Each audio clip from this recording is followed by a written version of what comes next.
Sayap Bidadari, karya Boys. Benih Cinta. Tin tin tin. Suara klakson bersautan di tengah macetnya jalan yang melintasi pasar. Angin sepoi-sepoi pun terus bertiup di bawah naungan senja yang teduh. Saat itu seorang gadis tampak melangkah menyusuri ramainya jalan yang melintasi area pertokoan. Gadis itu tampak anggun, melangkah dengan gaya bak seorang model di atas catwalk memperagakan you can see putih. Berpadu jeans biru ketat yang sangat serasi dan begitu pas melekat di tubuhnya yang aduhai. Rambutnya pun tampak bagus, panjang sebahu dan dibiarkan tergerai. Sesekali gadis itu tersenyum, teringat akan kenangan manis yang begitu indah.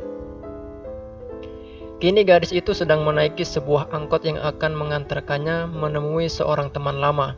Maklumlah, sudah hampir setahun ini dia tidak menjumpainya. Dan semua itu dikarenakan kesibukannya yang membosankan. Bahkan seringkali membuatnya marah, sedih, dan tentu saja kesepian. Apalagi kalau bukan rutinitasnya sehari-hari yang bercampur dengan perkara cinta yang tak kunjung ada kepastian. Di dalam perjalanan, mata gadis itu sempat menangkap kemesraan yang ditunjukkan oleh sepasang kekasih yang sedang dimabuk cinta. Sungguh tampak membahagiakan dan membuatnya betul-betul iri. Bahkan di benaknya terbayang sudah bagaimana bahagianya jika dia yang dipeluk, dicium, dan dibelai oleh sang pujaan hati. Lama gadis itu larut dalam angan yang membuai hingga akhirnya dia tiba di tempat tujuan. Kini gadis itu tampak turun dari angkot dan langsung melangkah menuju rumah temannya. Ketika melintas sebuah warung, tiba-tiba, "Angel!" seru seorang pemuda memanggilnya. Seketika gadis itu menoleh. Bersamaan dengan itu, senyumnya pun mengembang, memperlihatkan gigi putihnya yang bagaikan untayan mutiara. "Raka?" Pekiknya gembira seraya buru-buru menghampiri pemuda yang dilihatnya tampak begitu santai, duduk di depan warung yang lumayan sepi. "Apa kabar?" tanya Angel seraya menjabat tangan pemuda itu. "Baik," jawab Raka singkat. Kau sendiri, bagaimana?" Raka balik bertanya. "Masih sama seperti dulu, Kak. Bete." "Kau itu masih saja tidak berubah. Kau datang ke sini betul-betul mau belajar komputer kan?" tanya Raka kemudian. "Iya, Kak. Belakangan ini aku memang sedang kursus komputer dan masih ada pelajaran yang belum aku mengerti. Maklumlah, gurunya terkadang memang kurang jelas saat memberi pelajaran," jawab Angel.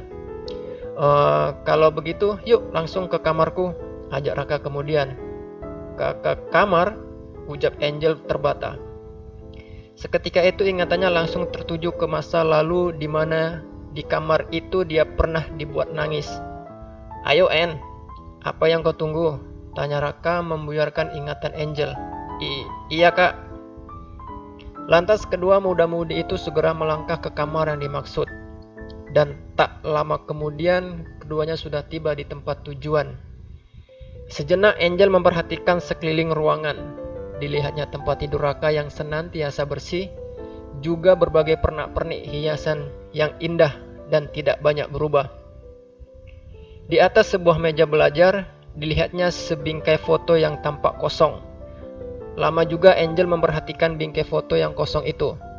Hingga akhirnya Raka pun ikut memperhatikan bingkai foto itu seraya berkata, "Tahukah kau, hingga saat ini aku belum menemukan gadis yang pantas mengisi bingkai itu," kata pemuda itu seraya duduk di tepian tempat tidurnya.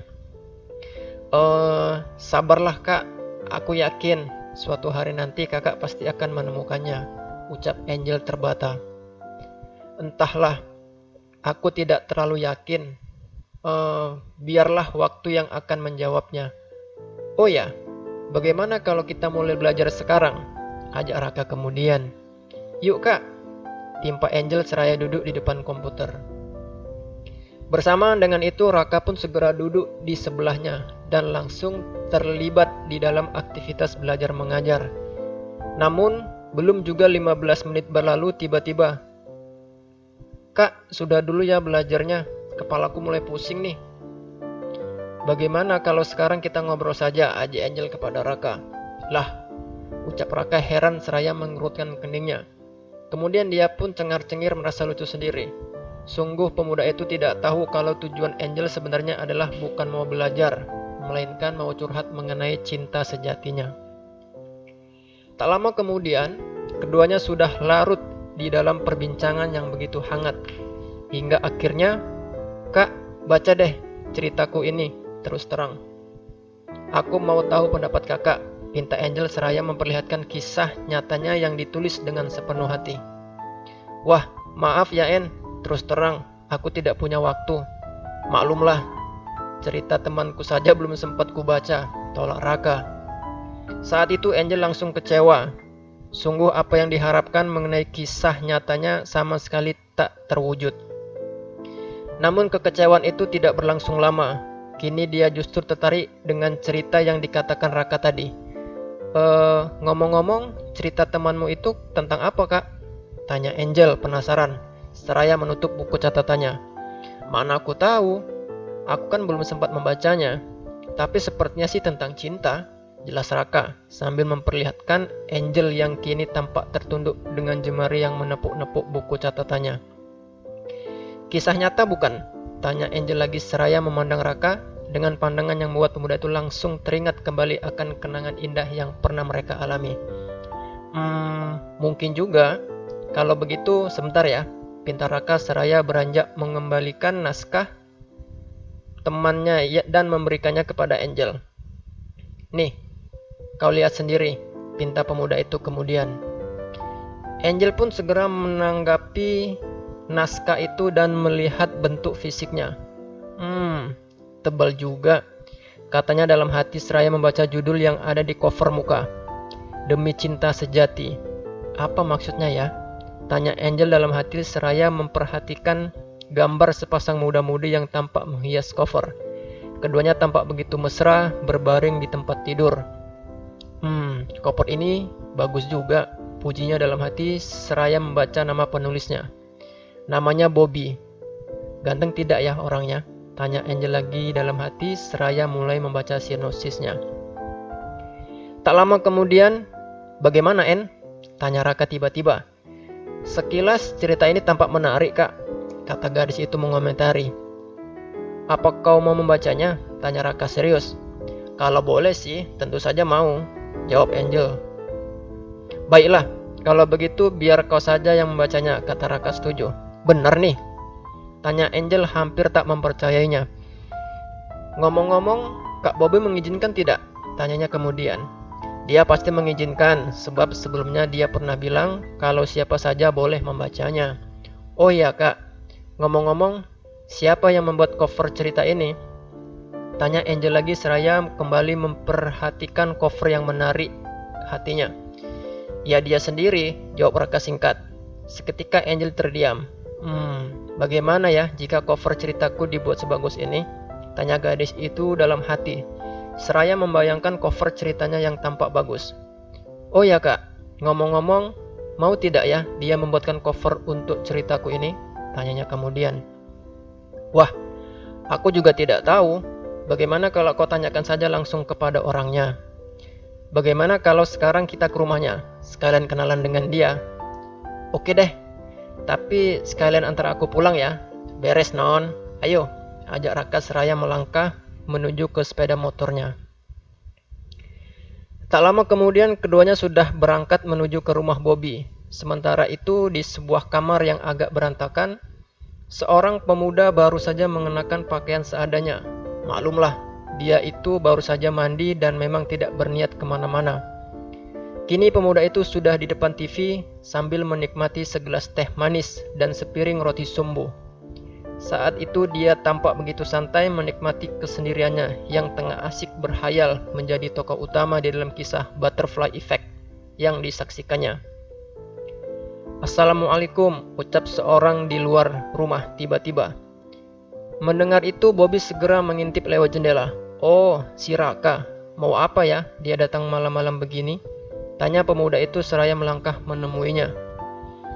Tak lama kemudian, Bobby sudah bertatap muka dengan Raka. Bersamaan dengan itu dia pun langsung diperkenalkan dengan Angel, seorang gadis yang entah kenapa tiba-tiba membuatnya jadi salah tingkah.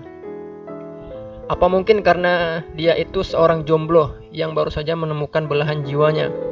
Pada saat yang sama, Angel tampak sedang memikirkan pemuda itu. Ternyata dia memang pemuda yang tampan. "Yuk masuk," ajak Bobby tiba-tiba memboyarkan pikiran Angel. Lantas dengan agak terkejut, Angel pun segera merespon. Biar di sini saja kak," ucapnya terbata. "Ayolah, jangan malu-malu, anggap saja rumah sendiri," ajak Bobby lagi. "Iya En, yuk masuk," ajak Raka menimpali. Lantas dengan malu-malu, akhirnya Angel mau juga melangkah masuk dan duduk di kursi teras. Kini Bobby dan Angel sudah duduk berdampingan. Pada saat yang sama, Raka langsung ke ruang tengah guna menemui adik Bobby yang kebetulan baru pulang dari luar negeri. Maklumlah, Raka memang sudah lama tidak bertemu dan mau mengetahui kabarnya, juga sekalian mau minta oleh-oleh. Karena ditinggal berdua, Bobby pun semakin salah tingkah. Saat itu, berbagai hal yang berkenaan dengan Angel seketika kembali terlintas di benaknya. "Aduh, kenapa dengan diriku? Kenapa perasaanku tiba-tiba jadi tak karuan kayak gini? Apa mungkin aku telah mencintainya?" tanya Bobby dalam hati.